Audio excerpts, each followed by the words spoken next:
When it's done the right way, bidding on your competitors' brand names is a great way to increase your market share with Google Ads. But I do need to stress that competitor campaigns in Google Ads come with a big warning, and the reason for that, because if they're not set the right way, you can end up wasting a lot of your valuable marketing money. So in this video, I want to take you through the right setup and strategies that you need to use in order to create profitable competitor campaigns in Google Ads. Now, what I do need to stress is that right from the start, competitor campaigns in Google Ads are very much a last-ditch effort. You can kind of consider them like a Hail Mary pass. And the reason for that is because the user that you are targeting with your competitor ads have searched your competitor's brand name for one of two core reasons. And the first reason is that they know and trust that brand. And the second reason is that your competitor might be the market leader or the most known brand in your space. And this becomes particularly tricky if your competitor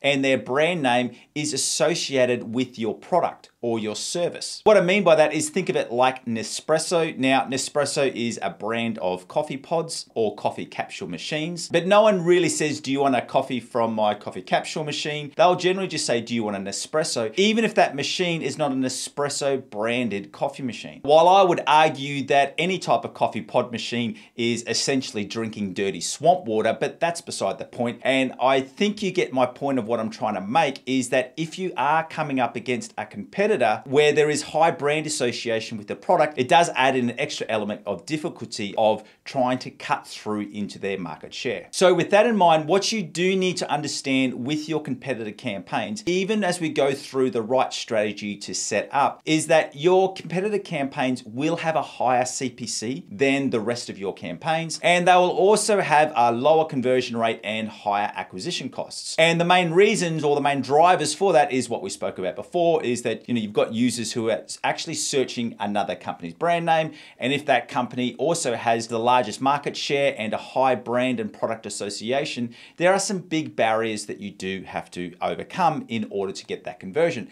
But it's not impossible, and that's why I want to take you through these core strategies right now for setting up your competitor campaigns so that they can be profitable with Google Ads. So with that said, let's get into the top 4 strategies that you need to have for profitable competitor campaigns in Google Ads. And the first one is that you want to definitely have these in a separate campaign. One mistake that I do see is that some people will have a competitor ad group, which is part of another campaign. But what I would be strongly recommending is that if you are going to bid on your competitors' brand names, that you actually put them into a completely separate campaign. And the reason for that is because then you can directly control your budget and also your bidding strategies and other strategies that you want to make run in that competitor campaign. Now, the reason why budget control becomes really, really important for competitor campaigns is because remember what I said, that the CPC is going to be higher. So by putting it into a separate campaign, you can kind of warehouse that budget, because I have seen some really bad cases where if people have got a competitor ad group inside another campaign, it can end up taking a lot of the spend. So what you do want to do, put it into a separate campaign, and then that way you can control the budget. So if you only want to spend 10 or 15% on competitors' brand names,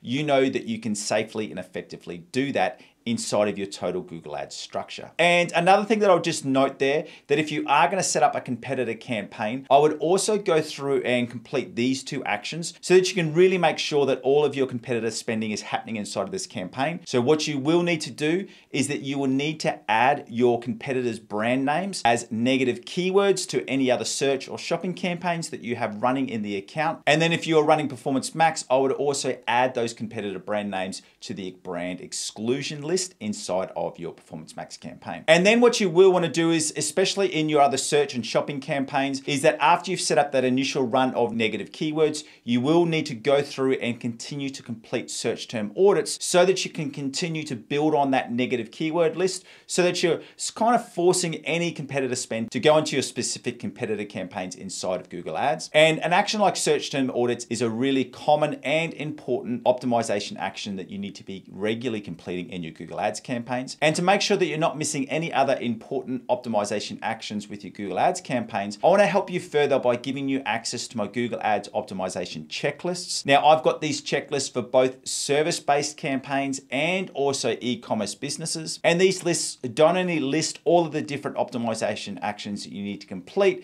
but they also let you know whether these actions need to be completed every week, every month, or every 90 days. And to get those optimization checklists, just follow that link in the description below. Now it comes to that strategy point number 2, whereas inside of your competitor campaign, you want to have it structured by different ad groups for different campaigns. So what I mean by that is that if you've got 3 different competitor brands that you want to target, you would have one competitor campaign with 3 different ad groups. So it'd be your competitor campaign, then your first ad group would be for one of your competitors, your second ad group would be for a second competitor, and the third ad group would be for that third competitor that you are targeting. Now, the benefit of this structure is that it not only allows you to see the data at a competitor level, that way you can see how each of those competitor brands are performing, and then that way what you can do is you can make little adjustments at the ad group level, and it also allows you to really quickly see which competitor brand you're getting the most conversions from. And if down the track you see that after a while, one of your competitor brands that you're just getting no conversions from, but the other 2 are really profitable, you can pause that underperforming competitor brand and just focus on those other 2 competitor brand names. And another reason for why you want to have separate ad groups based around the different competitor brands inside of your competitor campaign is it allows you to then really implement this third strategy that you'll need for successful and profitable competitor campaigns in Google Ads. And that is that you want to highlight and reinforce any unique selling points that your products or services have over your competitors. And you might have some different unique selling points for each competitor. So there might be one competitor where you've got a certain level of unique selling points, and then you might have some different unique selling points for another competitor. So by separating it out by ad groups, it allows you inside of the ad copy to really be specific and highly targeted about how your product or service is better than that individual competitor's product or service. Remember what I said at the start of the video, that this is very much a last-ditch attempt or Hail Mary pass. So if you are going to get any cut through and see any success from competitor campaigns, your ad copy needs to be really aggressive and really pointing out really quickly why that user should even at least click on your ad versus go on the competitor's site that they were actually searching for. And this has been the single best strategy that we've been able to implement in order to see profitable competitor campaigns. And the example which I'm about to talk you through now, we were able to create a competitor campaign that had a ROAS of 250%. So it was not only just breaking even, but it was also at a profit, and it was helping to grow this brand's market share. And what happened in this particular case is that this was a hearing protection product for babies, and they were the first ones to the market. But after a couple of years, because it quickly became a profitable market, they had some other copycat brands enter into the marketplace. So what we did is that we went through and really updated our ad copy with 2 specific updated strategies when it came to our ad copy.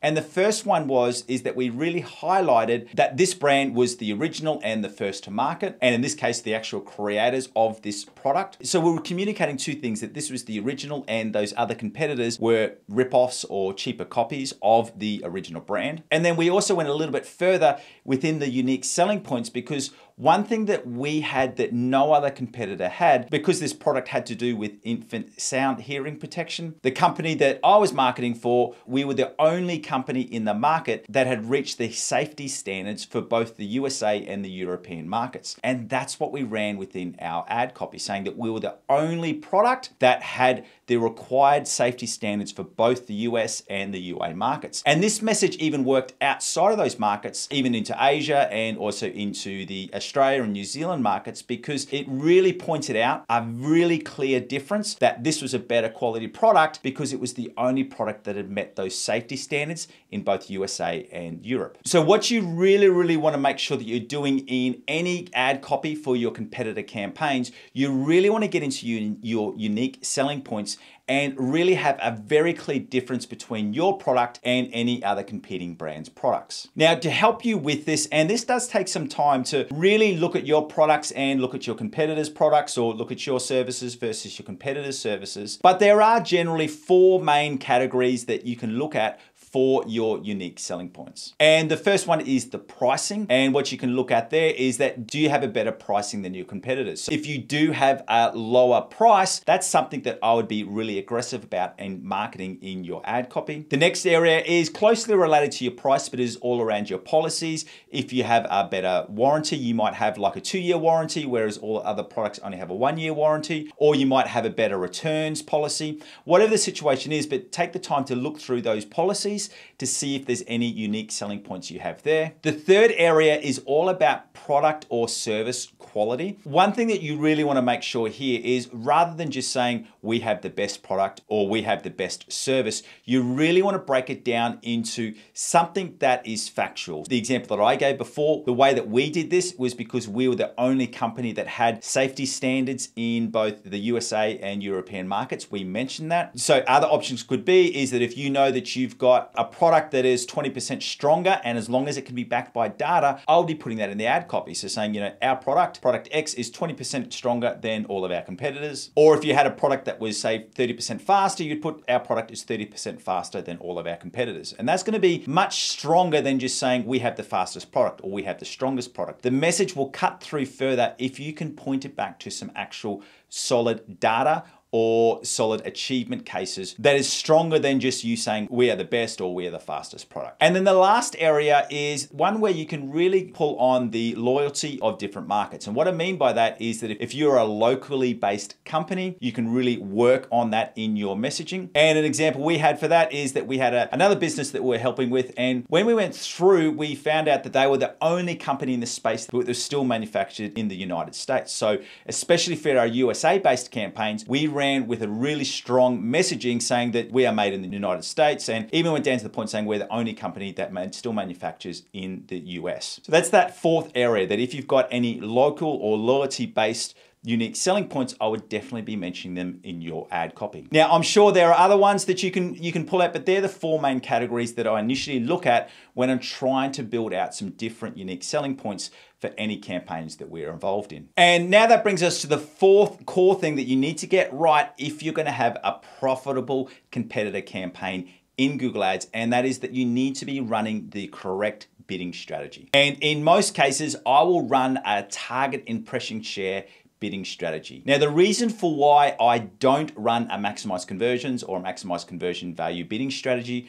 for a competitor campaign is because those bidding strategies will put upward pressure and they generally have a higher CPC. And remember what we said at the start is that competitor campaigns are already going to have a higher CPC, so you don't want to really compound that effect. But the other reason for why I run a target impression share is because it really allows you to really set some different parameters on what type of visibility you want with your ads. So when you're running a target impression share bidding strategy, in the settings, you can say that you want to bid for your ads to appear anywhere on the page, or at the top of the page, or the absolute top of the page. And then you can also put in what type of target share you want to achieve, whether it be 60%, 70%, 80%, or 90%. And then you can also set a max CPC. And right now, let's jump into a screen share so I can show you how to get this setup done correctly. All right, so where we want to go is that when we're in the campaign settings, you want to go into your settings. And then when you're in settings, where you want to go to is you want to go over to the impression share. And then when you're in impression share, you've got these three options. Firstly, you need to go through it and show where do you want your ads to appear.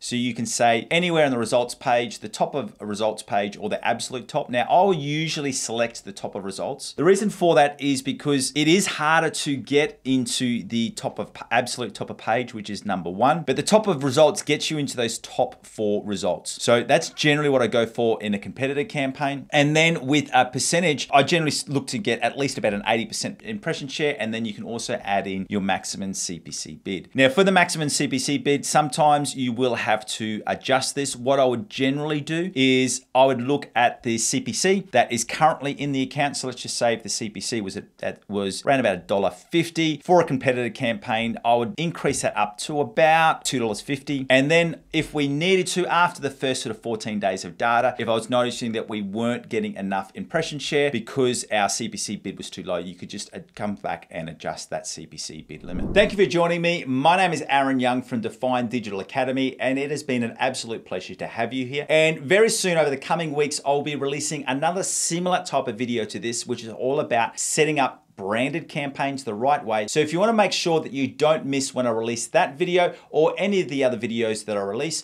make sure that you don't only subscribe, but you also turn on that notification bell, because it would be amazing to have you as a regular here on my Google Ads channel. And if you want to see how to set up your search campaigns correctly in 2024, go through into this video right here. See you next time.